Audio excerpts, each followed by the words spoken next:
If someone's wanting to start and get started with strength training, what are your 3 steps or 3 suggestions of how to do that, how to commit to it, when to do it, kind of what someone comes to you and says, "Hey, I'm pretty dialed with my training. I run some number of miles a week. I have a coach, but I always have these little niggles and I want to stop that."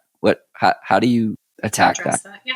We start with those basic foundation core movements. So activating the glutes, bridges, clamshells, other planks, side planks, then getting into the shoulders and the deeper core muscles, spinal stabilizers. Let's look at your balance, right to left side.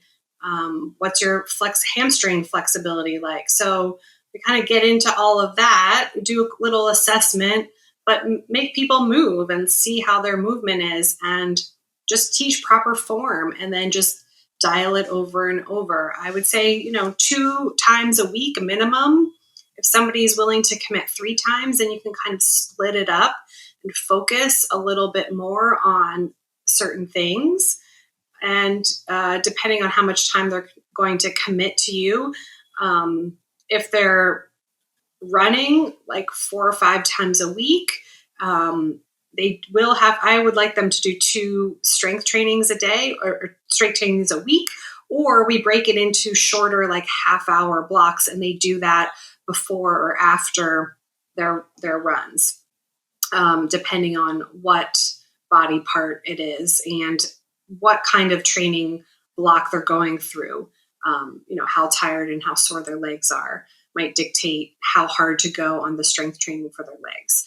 But just like periodization for endurance sports, you have to periodize your strength training. You can't just keep going more and more and heavier, or you can't just keep doing the same thing. You have to peak and taper it.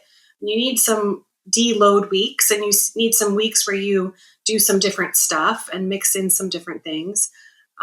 So it's very similar to endurance sports. It's just a different modality.